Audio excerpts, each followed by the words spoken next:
Spelman College is a historically black, all-women's institution in Atlanta, Georgia. The black community praises the hashtag Black Girl Magic and black excellence that walks through the Spelman gates. But what about the depression, the anxiety that many students suffer from? It's not on the brochure, it's not discussed, but now it is. 4 different Spelman students, 4 different mental health journeys. I'm Maya Conyers. Okay. Hi, my name is Kendall Bernardes. So my name is Sophia Howard. Hi, I'm Shelby Thompson. I'm a senior economics major, Spanish minor, born and raised in Washington, D.C., now living in Decatur, Georgia. I'm a junior mathematics major from Los Angeles, California. I'm a sophomore comparative women's studies major from Nashville, Tennessee. And I'm a junior health science major from Peachtree City, Georgia. I sort of realized that I had depression when I got to Spelman. And through that journey, I sort of realized that I had it for a long time. Even, I would say even in elementary school, I could kind of tell that I was going through some mental issues. So I suffer from bipolar disorder and early stages of depression. I was diagnosed with bipolar disorder my sophomore year of high school. And then with depression was something that I have recently realized. With my depression, I want to say it's not really like typical depression. I will say it's more of a seasonal thing, but that kind of on top, like with the bipolar disorder, it's something that just kind of hits me in waves, but I know when those waves are. So it's a lot easier to manage now that I am aware of what's going on with me and I'm more honest with myself about what's going on. So when the waves come, it's not that bad. I kind of stay to myself. I kind of do these little things for myself, and then it's a lot easier. So I've been managing it lately. But yeah. So I have an anxiety disorder as well as ADHD. So I was diagnosed with ADHD and minor OCD when I was 16, going into my sophomore year in high school, junior year in high school. So that process is just lots of diagnostic testing. I got diagnosed so late because growing up I was such a high-functioning kid. For ADD and ADHD, it's usually easier for people to catch it, and younger kids when they're seeing lots of hyperactivity. But because I was just a talker, it was a bit harder to catch that. And the anxiety actually spurred the ADHD. I have really bad anxiety and recently diagnosed with depression. So I've pretty much known that I've had anxiety for most of my life. I never really was diagnosed with it, but I just could kind of tell like in how I was. It really started, I remember in 4th grade, I just started to like be really shaky going to school. I used to be like really confident and bubbly and talking to everybody, always making friends. And then I noticed that I would just do small things and like weird tics, and I pulled out my eyebrows and eyelashes, and that was just kind of like, is this because I'm stressed? Is it because like I'm nervous about getting older? And then just different things kept happening like throughout my life. Nothing that really triggered it, but it just kind of kept getting worse. But yeah, I never really like identified it as anxiety until maybe my junior year of high school. I don't really remember a specific thing that happened, but I just kind of realized like, wow, I'm really anxious about just every aspect of my life. Nothing's ever really calm. I never really feel at ease with whatever I do, and I'm just always worrying. So that just kind of made sense. Yeah. So like coming to Spelman was like very overwhelming.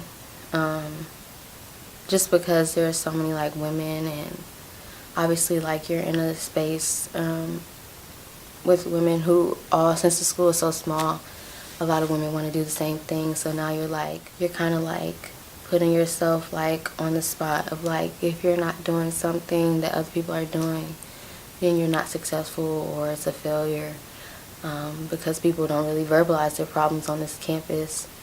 But as I went through it and then I started seeking counseling, I realized that I made a big step by being able to verbalize those issues.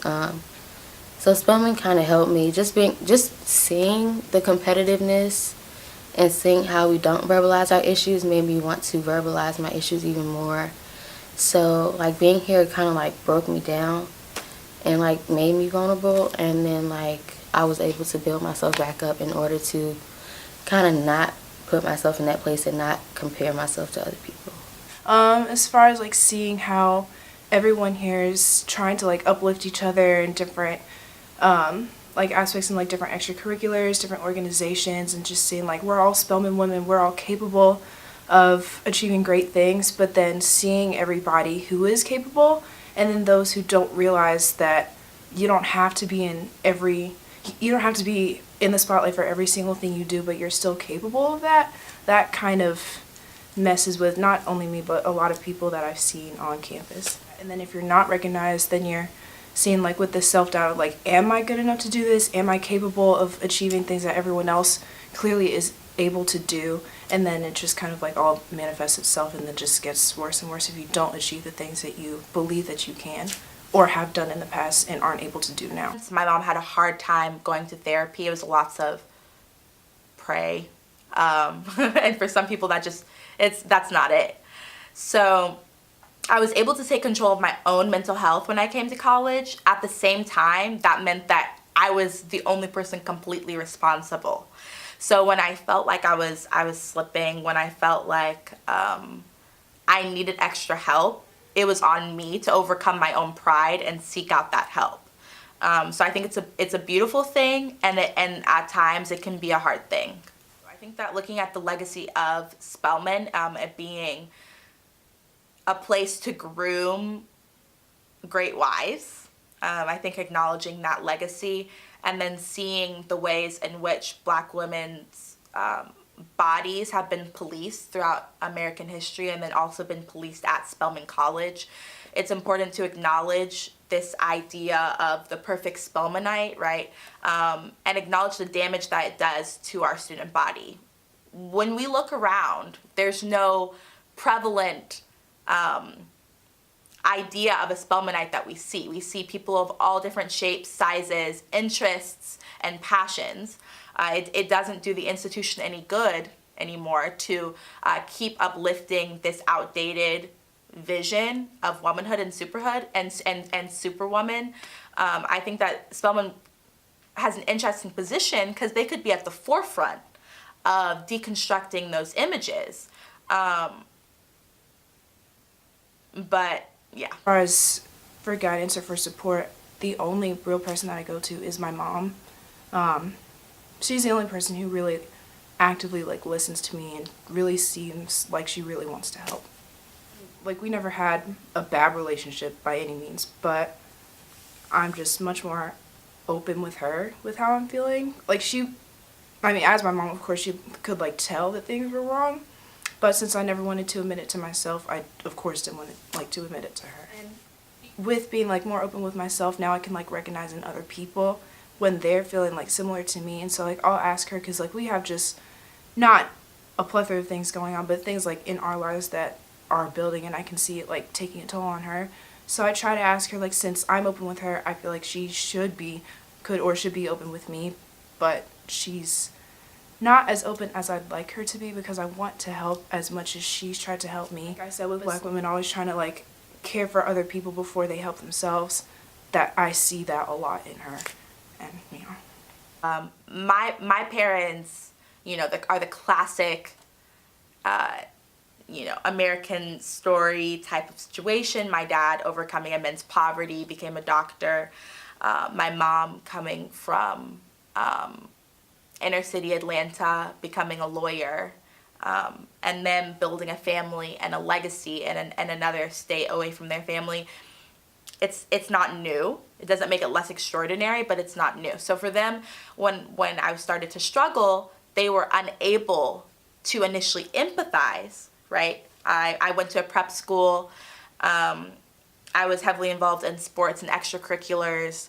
I had great friends in high school. So for them, it was, why Why aren't you doing well? Why are you upset? Why are you sad? Why can't you seem to overcome these obstacles? It took them a while. Even my dad, he's a doctor, right? It took them a while to be able to see that just because everything else around me might seemingly be perfect, there are things that I was born with and developed once I was born that makes it harder for me to acknowledge those things, appreciate those things, or be able to enjoy those things. In my experience with the counseling services at Spelman, I feel as if while I got a lot of clarity on certain things that I like, certain issues that I went in to talk about, the focus was more so on my academic problems and where I was struggling. And it was really frustrating when I went in, like, I have real problems I really want to talk about. I'm sitting there and it's like, okay, so how are you doing in school? Or I talked about like wanting to change my major, and that was more of the focus of our conversation. And also, just in terms of the environment of the counseling services, it's a lot that goes on in terms of like insurance and a lot of paperwork that goes on before, which is not a problem. But when you go in kind of on edge, it's very, very formal, and to like it could be very, very overwhelming, and it could be something that just kind of sets someone over, I feel like. I think the administration cares, and they say that they're doing things to help students like with the counseling services, but there's nothing like really active on campus that's like always checking up on students, like maybe after a test, like having certain like not events, but things where like students can come together and like honestly talk about how they're feeling, because we'll always walk around and be like, hey sis, how are you? I'm fine, I'm good, I'm doing this and this and that. But as far as like administration, no one's really like actively here on campus to like check throughout the day, or just like people here regularly to see how we're doing. And like we have the counseling services, and I personally haven't gone because of like I've heard more bad than good about them, and that they don't really not that they don't help it, it's not really as personal as it should be, and like looking for the root of the problem. I think that even on the most superficial level, you can see the connections between mental health and success. Now, whether or not it's a priority, I don't think that it is, at least not from where I'm sitting. I'm seeing slight changes. I'm seeing work that's happening. I'm not seeing the things that I think need to be happening.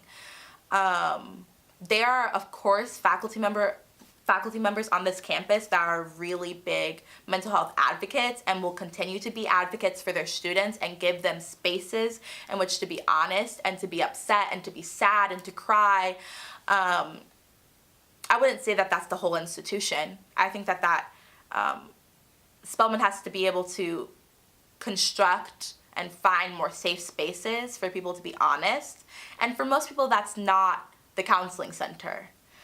So we have to be creative about the ways in which we tend to our students' mental health, understanding that people have different needs and different desires, but there is this prevailing sense of competition and kind of pervasive aggressive competition that we have to address, and that the college has to address in order for our student body to flourish in the way that it can.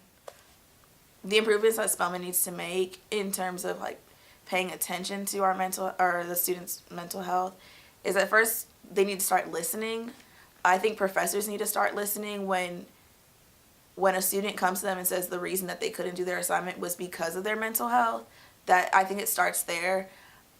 On a administrative level, I think there needs to be more initiatives that focus on our mental health and focus on like preparing people or making people better and more aware of what is going on.